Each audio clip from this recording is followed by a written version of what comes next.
Welcome back. It's Recovery Sort of, the podcast, where we explore the struggles of life, the challenges of mental health and recovery, and the spaces between.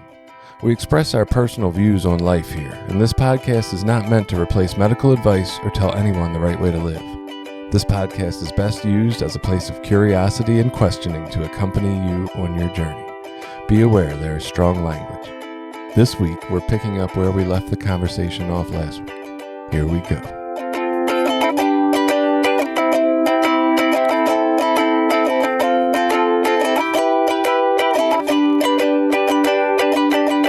Got into the union, ran into a guy at the gym one day who I had been in prison with.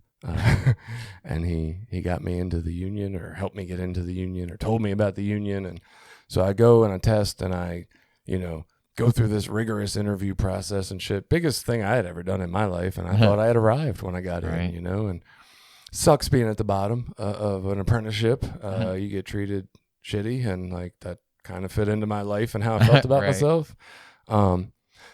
It was tumultuous, and some of the life things that happened to my wife and I weren't necessarily in our control. We thought we were doing the right thing by deciding to buy a house instead of wasting our money renting, right? That's what we had heard. And yet we bought a house and like 6 months later realized we had fucking way overpaid for it in a housing bubble fucking problem. And had we waited 6 months, we could have lived in a nice neighborhood instead of moving to a neighborhood we didn't really want to be in, and ended up upside down in our mortgage for the next 10 years and still was upside down when we walked away from it 10 years later. Like, a lot of that shit was not stuff that we did. And because of that same recession, work in the union was hit and miss. I was either working 70-hour fucking weeks or I wasn't working at all, and I was laid off for 4 months. And just lots of none of that working out necessarily as great as it sounds on paper too, along the way with my own struggles, and the dysfunction that we created in my house. Cause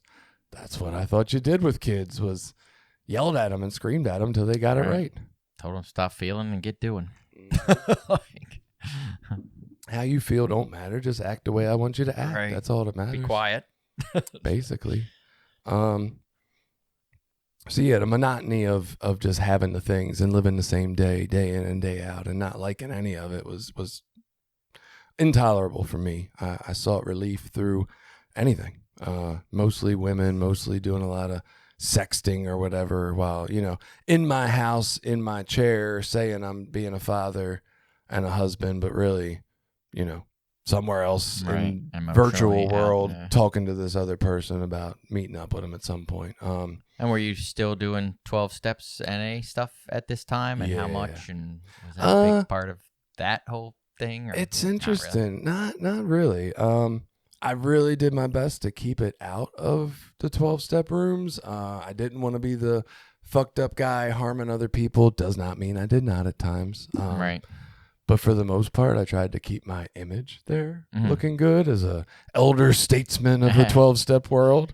And I did my dirt elsewhere, Paths crossed a couple times, but for the most part, I kept my stuff. I kept my dirt invisible, Billy, and that was a big part of my problem. Like, I could go and talk about it to my sponsor and shit, but for the most part, I just didn't have to, because life just kept moving on. Right. Eventually, so there was an open relationship going on in my relationship. I had the ability to step out of my relationship sexually and do these things that felt better for me, and it wasn't a problem. But there was some rules around it, don't treat them better than me. Don't take them on dates if we're not going on dates, all those fun things. And like, the fact was, my interest was in the novelty.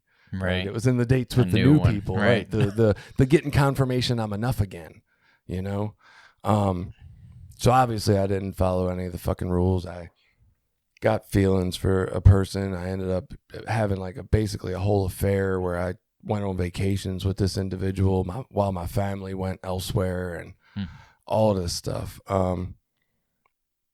Eventually decided, was staying for the kids, the whole thing, we're staying for the kids, and then realizing the only thing I'm showing them here is modeling a fucking terrible relationship and not being able to find love. That's not what I want us to stay for. So we split, and I left, and I moved out, and I didn't know what to do. I tried living with my mom for a couple weeks. That felt terrible. So I moved into this recovery house. which worked for a while, and just out of my mind still, though, not really knowing what I'm doing, but finally starting to see that. Still talking to my wife. We weren't together, but like saying I needed fucking help. And, you know, I decided to try therapy. The only thing that mattered to me was that I didn't want to have to question if the therapist was the right one.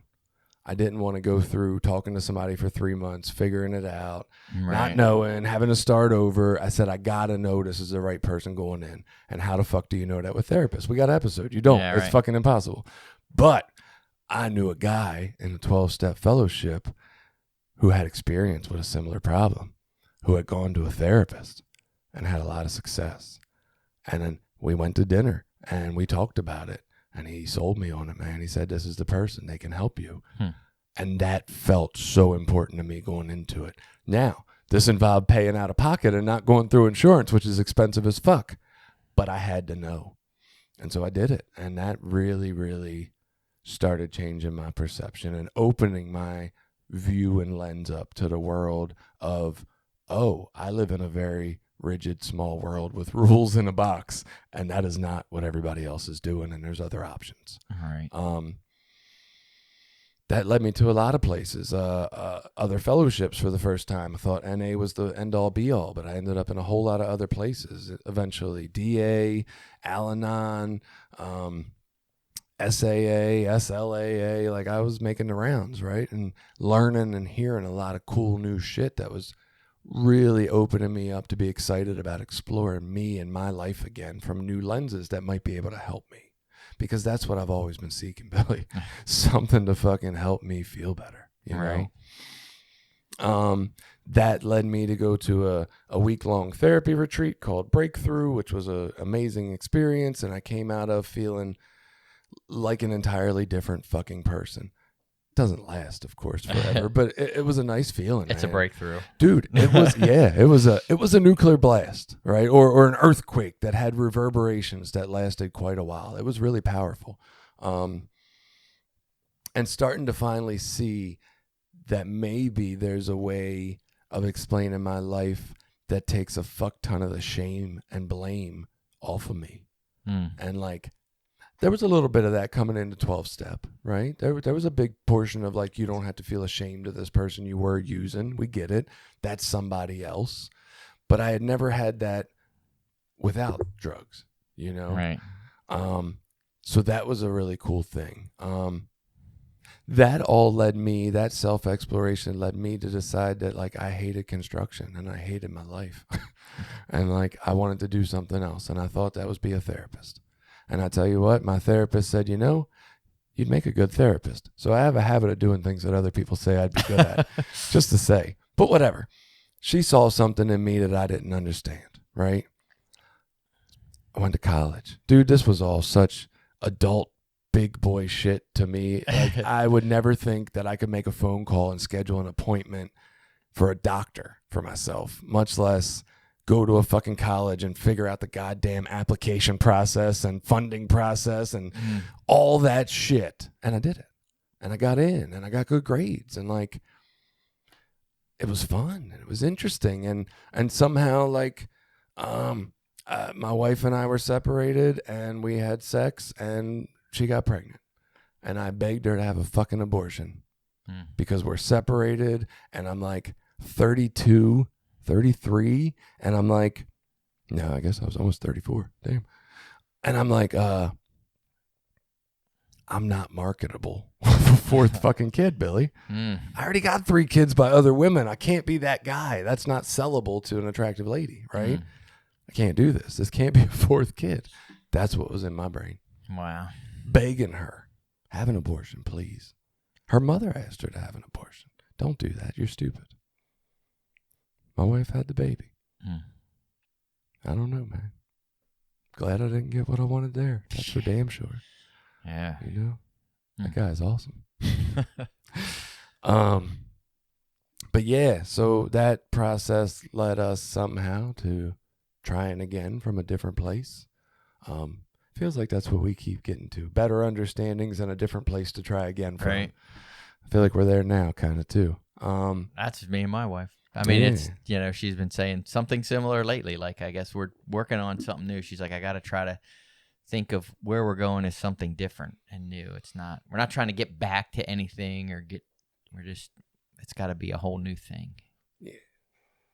So up until that point, I had been this fucking angry, fucking violent, explosively father that like people had to walk on eggshells around. Right. Like a mirror of what you grew up in, or somewhat different. Absolutely. Yeah. Absolutely. A big bully trying to reclaim some kind of power to feel okay with a bunch of little tiny people, with the myth that you were going to raise these things to be good at accomplishing tasks and following rules. I didn't have the bandwidth to think through any of this shit. Okay. I was just in survival. It was just fucking act right so I can fucking think, honestly. I still struggle with thinking when people in a room are talking, or I don't know what all that is or what, but yeah, I struggle to feel okay in my body. But yeah, so I was that guy. But when I came back this time, antidepressants had been introduced to my life. My therapist had been telling me to try them for like a year. I had been trying all the stuff people were suggesting, meditation, all these things. Wasn't feeling the benefits of those things. Finally gave in to the antidepressants when I felt like all my best efforts weren't working. They helped. They helped me feel the benefits of meditation. They helped me be a calmer, kinder person for the first time in my life. Played around with them for some years after. Definitely an improvement, but also noticing they don't seem to be the answer either. They kind of allow me to not feel as terrible and do all the shit that's being asked of me, but I don't necessarily feel good either. It's just kind of neutral, and over time I feel kind of cut off from connection with people. So I played the game of off and on again for a while. My wife said I should talk about how when I went to college I started riding a bicycle around town, like distances, like hour and 15-minute bike rides to get to school, and then an hour and 15 minutes home. For the health factors, or all of it. Just trying to be this new guy that goes out and hikes and rides a bicycle when he can instead of a car through the city to see if it gets me more in touch with being in the present and life. And it does. Even in the fucking 32-degree cold, biking through Baltimore City next to the the big ass trailers and shit. Like, I don't know. It was cool. Kind of wish I could do some of it up here. Eventually realizing our life where we were in Baltimore did not seem to be going where we wanted it to. We were getting to that time point we were thinking originally we would get out of there before our kids had to go to school around there. And some of our kids were already going to school down that way. And so we talked with my mother's parents and asked if we could move in and just walk away from our house. I think they saw that as like for a few years. We're going on year 6 now, so I don't know exactly what it will end up being. But like, that was another big shift in my life, going to like a place of humility to fucking not even be able. Here I am, a guy that always feels like he's not manly enough, and I can't even support my family and get my house right. And also a big shift, dude. Like, growing up in Baltimore, I had no idea what it was like to live in a place like Cecil County. Holy fuck. Like, I sit on my porch and it's nice as fuck. I go in my backyard and it's calm as shit. There's trees and nature everywhere. Like, it's a whole different, slower lifestyle that I didn't even know existed. So there's a lot of people on earth who are never understanding that this kind of thing exists. And like, our nervous systems are programmed for city life, which is fucking fast paced, dude. Right. I don't know. That's just stuff a thing moving to everywhere, lights flashing, shit's going on. So that's a thing. Parts I missed somewhere in the midst of all that there is that my father passed away.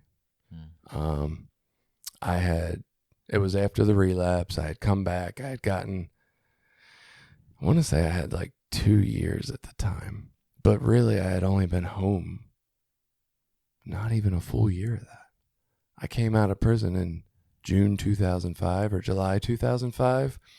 He got surgery in December of that year, bariatric surgery, and they found some stuff in his lungs, and it was cancer.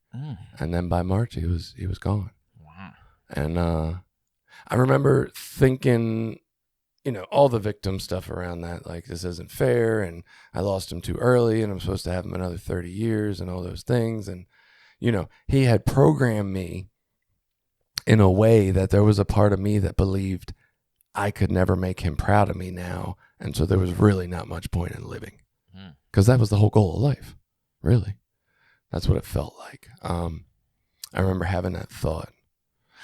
But yeah, I also think that him dying was some kind of like spiritual wake up inside of me of like, I can't keep running around using playing these stupid games anymore. Like, not that I was using at that time or anything, but just that idea of like, it's time to grow up. Right. It's time to mature. It's time that I need to be around to take care of my mom. It's time to stop wasting my time. Stuff like that, Yeah, that it's not, what do you call that? Like infinite. There's a limit. Right. And I don't know, Billy, do I stay clean without that moment, without him passing? I don't fucking know. I don't know how this kind of stuff changes us and works, right? I don't talk to much of my family. That's in the present, maybe a couple of cousins, my mom. That's it. I don't know. I don't know what that means. I don't know if they're just all dysfunctional and don't talk to each other, or that's how we all live, or what. But that's what we do, I guess. We don't talk to each other. Yeah, society's not good for that. We all live so far apart, man. There's just no ways to connect all that. So anyway, I live in Cecil County. I meet you, seeking meditation. I'm in college, going towards being a therapist in a social work curriculum. I went to UMBC and really had my eyes open to so much information about how the world works, and people are oppressed, and people are not given the opportunities, and it's not an equal playing field, and like male privilege and white privilege and all this stuff, dude. And like, I don't know, maybe some people have a fucking backlash against all that. I soaked it all in. I'm like, I fucking 100% identify with all this shit. It all sounds right. I've seen all of it in action. I believe it. Like, right. So I got into social work to be a therapist, and what I found was it just really aligns with who the fuck I am and what I believe and how I want to treat people and take care of them. So it feels like a nice new home and a new kind of community of people, like a 12-step fellowship where you could go to a convention across the United States and you know who you're going to meet. People just like you. I feel like I can do that with social work as well, which is pretty cool. So then schooling and all that stuff, and we've been doing this podcast, and I guess that brings us up to the present, right? Is that where we're trying to get to? Sort of. Well, I mean, I want to questions, go back just a minute. So, and I guess I'm going back to like my preconceived ideas about what I thought you were when I first met you. God, so I made an assumption you were like a sort of like all in on NA and a big NA. Like, so for my wife and I, that's what we do. That's how we live. That's what our personality is. I'm an NA member. All my friends are in NA. Like, I don't have people outside of that. I assumed that's what you were when I met you. I mean, like that was. The NA was the big thing going on in your life, I guess. It mostly was. I guess Okay. I guess I did really kind of gloss over it in the storyline there. So okay, I relapsed. I didn't do much when I first got out except meet my wife and date and, try to get apartments and rent a house together. Eventually started going back and reconnecting in my original neighborhood with some people who were still there. We bought a house in a different neighborhood, played that game for a few years of going to both. It became a pain. Really, really ingrained myself in the neighborhood we moved to over time, became like what I would say like an anchor of the meeting I attended as my home group. And then got into like traveling to a lot of meetings. Like every Saturday we would get together, we'd go out to dinner, we'd hit a meeting in a different area. We had our favorites that were near our favorite dinner spots. And it was sometimes 3 of us, sometimes 9 of us, whatever. And yeah, I'd get on the speaking circuit every here and there because I could get up and be a little charismatic and people like it. So yeah, I was into changing my life and continuing to self-reflect, and that was the methods I had been introduced to by then. I think by the time I got up here, I had started to really expand to self-reflection outside of that, whether it was these other fellowships that had really brought me a lot of new self-reflective techniques, or some of the stuff I was learning along the way with psychiatry and psychology and school and like all these things. But moving up here and knowing people struggle to make friends, I know if I can get in the NA community, I can meet people and I can have friends. Right. So I think that's what I was going for when I moved up here. And like, I was looking for people who were trying to do meditation. You were like, yeah, I'm like, cool, I'm into that. Like, let's do these. I wanted to meet people that were like me, also seeking these other things, not just. And like, obviously, I don't look real hard, and I found one person, and we just did our thing. It's like, okay, cool, I got one. That's enough. Yeah. I don't want to look forever. So yeah, I mean, I was definitely into it. We would travel. I've been in conventions in like Pittsburgh and North Carolina and like Virginia, did cool stuff like that. I was definitely sold on a life of, I don't know what to call it anymore. Is it recovery? A life of I think it's finding all better recovery, ways to treat but myself. I think, it's different treatment. What do you call it? Like treatment modalities, I guess, if you want to think of it that way. Like it's just different ways of addressing fucking pain. Trying to find different, more sustaining ways that help me not be miserable on a daily basis, that, you know, last and work and I can use. And really, that's where I just keep trying to move to. What doesn't feel right and what else can I do to try to help myself with it? So yeah, we do all this. We start doing the podcast. People in the world start researching mushrooms. Marijuana becomes legal all over the fucking place. And somebody asked me, when do you have fun? And for a year, I had no answer. When do I have fun? I'm doing all these awesome things. I'm changing my life. I'm creating the life I want. I'm moving into being a therapist. Where's all the shit that comes with it where I feel good about it? And it just stuck with me. When do I have fun? I don't know. I think there is something that happens when you're becoming a therapist and you have to be an intern and sit with these people and their feelings, and then you become a therapist and you have to sit with these people and their feelings and their awkward topics and their shitty stances on life at times, like or biased stances on life, I should say, not shitty, but like and encountering, it's like in sitting across from someone else, you encounter yourself. I start to learn where my edges are and where other people begin, right? And there's something about that I think I can either shut it all down and just say, oh, well, you're not trying hard enough. That's why this therapy isn't working. Or I can own it. And I can feel the feelings of how fucking awkward it is to sit there when neither of us know what to say. And I really want to be able to help you, but I don't know how. So yeah, I recognize myself in almost every diagnosis in the DSM. I feel like part of them explain me. They're all parts of explaining my interactions with the world that feel dysfunctional. I'm reading all these books, these self-help books, to help me be a better therapist. But what I'm actually getting is like a better guy at understanding Jason, at least the way Jason understands the world. And like, I don't know if it's just the order of the books and how they lined up, but I'm reading the Sapiens book and it tells me about our DNA and biologically and how we fucked ourselves all up that way by doing other shit and farming. And then I'm reading Gabor Mate and like all these things pointing to the problem is actually the way we live, and we just need to take better care of ourselves and stop living that way because it's fucking crazy. And just starting to put all this together in theories and starting to meet myself. And my family decided to take a trip across the U.S. And when do I have fun, Billy?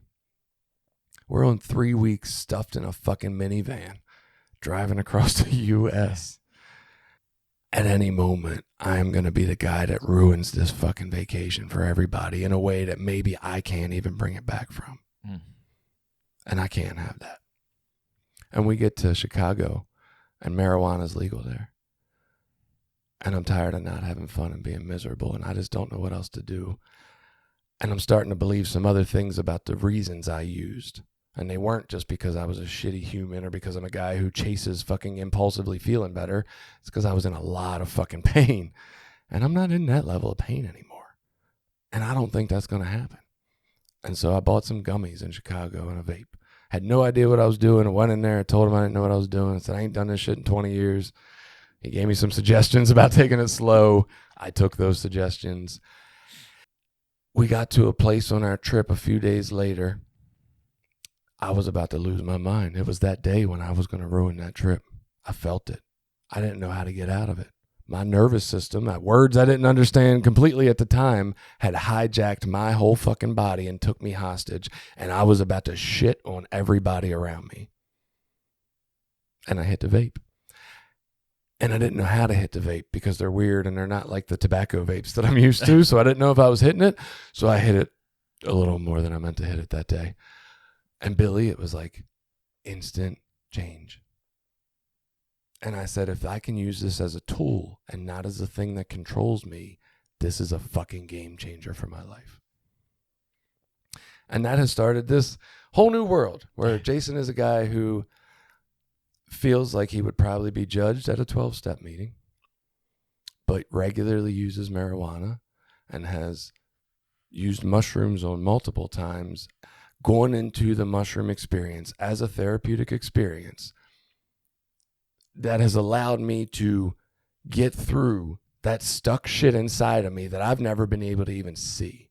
It's allowed me to cry over the man I've been for the last 42 years, 43 years of my life. It's allowed me to feel great sorrow for how bad I have treated the people I love. But it has also allowed me a place to pass through that and on the other side, love myself and treat them much, much better. I didn't want to talk about any of this.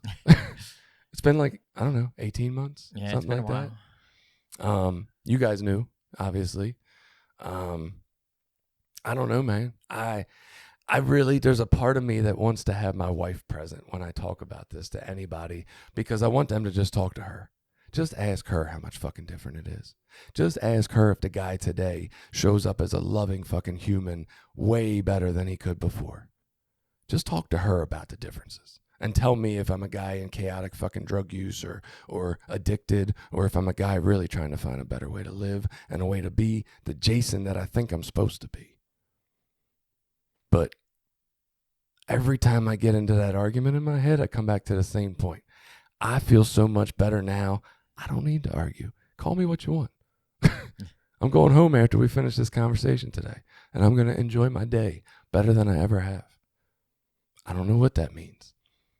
I don't know what any of this means, Billy. I'm in uncharted territory. I'm just trying to make the best of my life. Right. Well, there's a lot of, I don't know what you want to, conversation, opinion, whatever, that marijuana is medicinal and that it has, medical uses. Unfortunately, it's pretty clouded with some shady, I don't know, people that just want to smoke weed, which is fine. I don't place any judgment on that, but right. It feels a lot of times like we're trying to call something else just to make it fucking okay. And that's like, no, just say that you like to smoke weed just like you like to drink alcohol, and it's fucking fine. I don't place a judgment on people for that. Right. But don't try to tell me it's therapeutic because you walk around high all day, every day. Like, that's a different thing. But, I guess with our process since I've known you, it was like a transitional time, and I think I've been there at times too, of like going from an abstinence-based 12-step model, thinking that's recovery, that's what that should be, and then seeing different pathways, different things that people do, different pains that people suffer. And this podcast has been big at like opening my eyes to a lot of things. But I think for you, at least what it felt like from the outside, was watching you go through school and different challenging of some ideas and all that I could see a level of getting disenfranchised with 12-step process to kind of be like, well, I don't know if that's the right thing. Maybe for everybody, maybe for you. I don't know what the judgment there was. But it started to feel like some of the things that we do in 12-step, or that I felt and did and thought was the ways we were supposed to be. It started to feel like some of those were very contradictory to what I was learning was helpful for people. And that's where I started to get really disenfranchised. I'm like, okay, if it's a net zero, fine. But I feel like we're actually starting to do a lot of damage. And now I'm not just don't know what to do with that. And I don't think it's necessarily the program, but it is where people have gotten to in 2023, whether we're part of a 12-step program or not. Right. Most of us struggle with, I see life very differently than those people. I don't know if they're fucking struggling or not. Right. I see the world very differently than they do. And it's hard to participate in stuff that doesn't feel good, or feel like it's necessarily having a great impact. It's interesting because I always wanted to be the big fish in the little pond. Right? I always wanted to be the guy with the good story at the meeting, or the guy with the most clean time at the meeting, or, I wanted to be a licensed therapist that went to 12-step because I thought I would be smarter than everybody else there, Billy. Let me get real. And now I'm a licensed therapist and I don't go. Like, damn it. I missed out on some ego stuff. No. I don't know what to make of it. I really don't.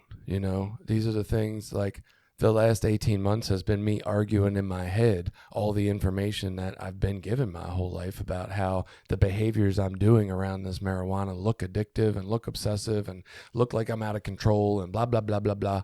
And, like, also seeing how if I just treat myself with compassion, it actually looks very, very different than all those fucking stories I was told that I tell myself. But, like, yeah, I get it. I would have the same argument for anybody else 3 years ago if you had told me they were doing this. If this would have been you doing it 3 years ago, you're like, fucking Billy, what the fuck is he thinking? Right. He's crazy. He ain't clean. That's nuts. Right?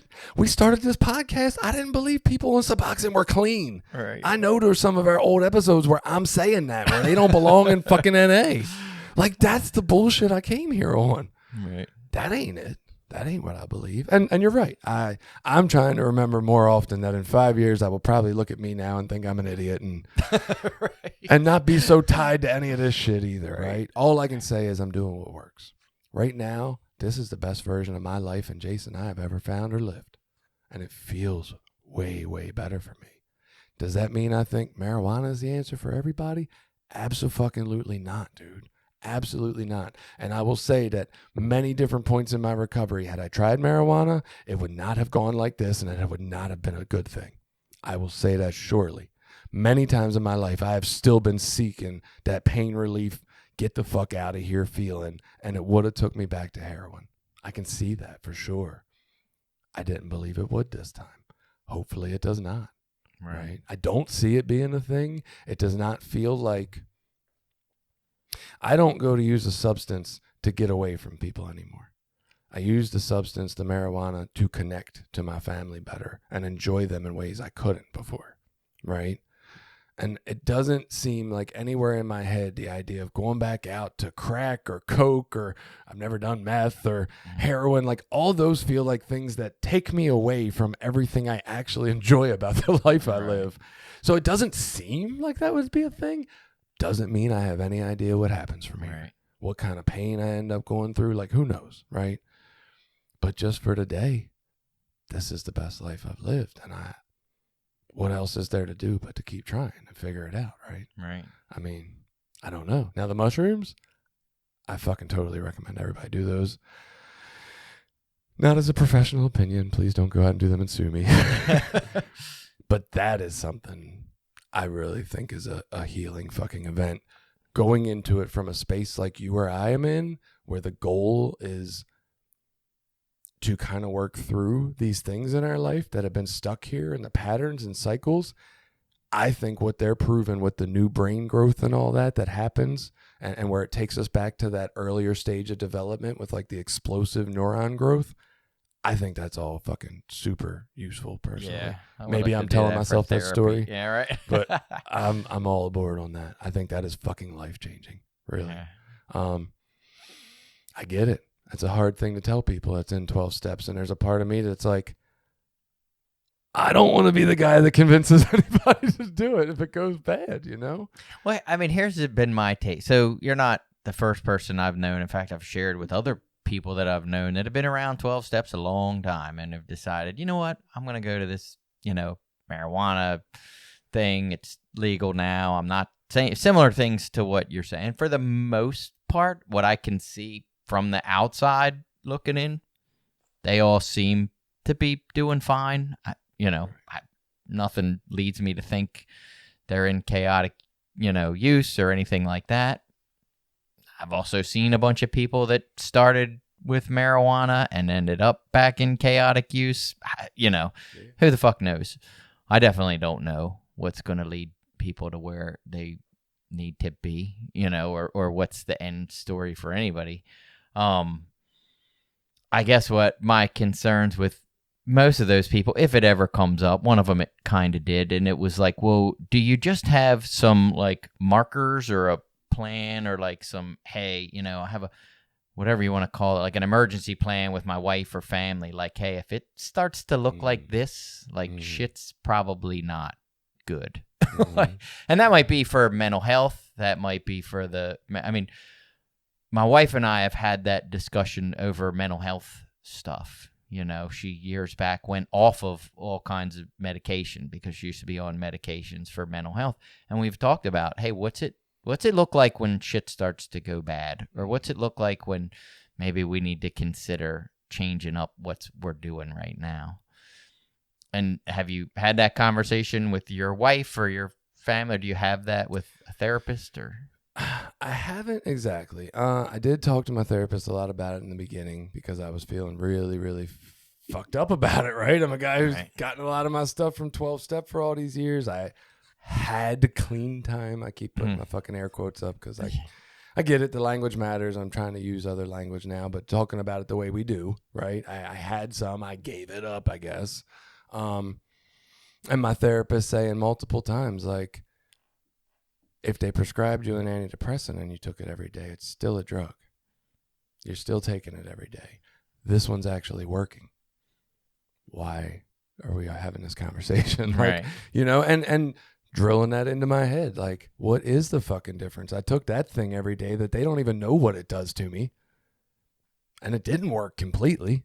I was committed to that fucking plan. Like, why can't I be committed to this plan and try it out?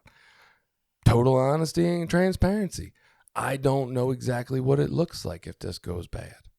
I don't, right? Well, I guess what my question, maybe my phrase is a little different. So with the antidepressants, did you have like these are my goals and this is when it's not working, when I know I need to change? Or how did you identify when a change was needed? By feel. By feel. And look, could that be that after 6 months of being on the antidepressant, that became the new normal feeling and I just got tired of it? I don't fucking know. Maybe. Right. I don't think that's what it is, but it could be, right? But yeah, it was just, I would take them. I would feel in that 2 to 3 week period, the relief from the shit that was like feeling heavy and weighing on me. And then I would feel free to get some things done. I would feel good about me getting the things done at work and all the chores and the responsibilities. And then over time, that leads me back to the same, this doesn't really feel fulfilling for me. And I read it the other day. Are you depressed or is your life depressing? Well, yeah. Yes, this is true. Like, I can't live the life that feels good for Jason in our world. There's no version of the life that feels good for my body, or at least what I think would feel good for my body, since I can't try it out, that exists on our planet possible for me right now. I don't know what to do with that. Part of that tells me that's why I medicate myself with medical marijuana, because when things don't feel good and I can't change them, where's my relief for that? I don't know. My way that feels good is like a whole different way of life. Doesn't prioritize any of this shit. So I don't know how to find that or where I can go to get it. So since I feel like a fucking alien, which I felt like since elementary school, buddy, I didn't share that in the story early on and forgot about it. I literally thought, am I a fucking alien? Did I end up on the wrong planet somehow? Going through quality control up there, right? They shipped me to Earth. I was supposed to be on fucking Plasma 9 or something. Right. I really, I feel that different than other humans a lot of times, or at least the way humans act in groups in society. How we look at things from a group stance, I don't fit with that at all. So I don't know, man. This is 2023. I guess I'm a pothead. I don't know what the fuck it means. Well, so I would ask it in this way, like we do this podcast called Recovery Sort of. Yeah. Do you consider yourself in recovery? And what's that look like for you now if it's not 12 steps? Here's a motherfucking ego statement. I don't know that anybody on this fucking planet. Oh, God, that sounds terrible. Never mind. I don't want to say that statement. Okay, so here's the dichotomy of Jason being human. I put a fuck ton of effort into self-reflection and growth and healing and feeling better and wanting to be a better guy. The downside of that is that I spend a lot of time thinking about myself. There's the reality of it, right? But no, I want to compare to other people, and that's not a good idea. I definitely am very proud and satisfied with the amount of work I put in and the effort I put into taking care of Jason today. I'm very happy with that. I'm very happy with the ways I show up kindly and gently, and I meet my body with I love you and I'm listening. What do you need, body? Since you're my vehicle around the world, what do you need? I'll try my best to give it to you. I got some fucking rules I can't get out of right now. Like I got to buy food and shit, but to the best of my ability, how can I take care of this thing I got? Me. And I think that is really like, for me, for Jason's experience of life, I'm getting closer and closer to what feels like living right and living a well-lived life. I don't know. That's my story. Yeah. And you feel like it's working? Your wife feels like it's working? Yeah. I'd actually love to interview all my kids, man. Actually, I would love for you to interview my whole family and me to not even be there and just fucking listen to the episode. Like, what do they think about me and how I've changed and how I've grown up recently? That could be fun. It would be awesome if they would agree to it. See what I think they think about me. I only think I'm setting myself up for disappointment that they're going to have these like huge, oh my God, he's so fucking different. He's amazing. He's the father of my dreams. Right. And they're just going to be like, yeah, he's cool. Stop yelling as much. Right. Fuck. Right. Thanks, guys. He sits outside a lot. Yeah. He's like appreciating nature and shit. Yeah, it's so funny how little they pay that much attention to us. Yeah, well, they're all over there thinking about themselves all the time, which is what they should be doing. Yeah, good job. I'm just stay over here and think about me more. Right. But yeah, I think that's what I got. I tried to explain. I'm sure I left fuck tons of it out. I mean, there's a bunch that happened, but no. So now your life now is living in Cecil County, raising kids. Live in Cecil County. I just had 2 kids turn 18. They got them to the adult age according to our society, even though they are not ready. I got more work to do to try to make up for all that I programmed not so well early on. I got a 14-year-old, I got a 9, I got a 4. We built a fucking fort in our living room last night and hung up glow-in-the-dark bracelets for the light, and 9 and 4 slept in, our living room, and like we had like a lights out party and hung out, and yeah, man, I'm starting to live life in ways that feel good for this body. And I'm a therapist and I run my own business, and I got to have a business brunch yesterday and pay for it with my business credit card, and like last Friday, I'm doing mushrooms or during the middle of a fucking work day, having like a self-care day, and my accountant's texting me and telling me he'll get back to me, and I'm like, how fucking cool is this life? About time. Yeah, right. So, yeah, man, if you don't feel like you're living the life you want, or shit feels awful, or like, it's a hard-ass journey, man, but it's one that's worth it. There's freedom, I believe, and my journey doesn't have to look like anybody else's exactly, but like, be kind, be gentle, be compassionate, give yourself grace, understand that you are a little spirit that got stuck in this goddamn body, and the body's got a lot of requirements, and all the shit the world asks from you doesn't let you meet the body's requirements. Right. And like, you're trying to navigate that space, and it's fucking hard. And I hope you can be nicer to yourself. Have a good week.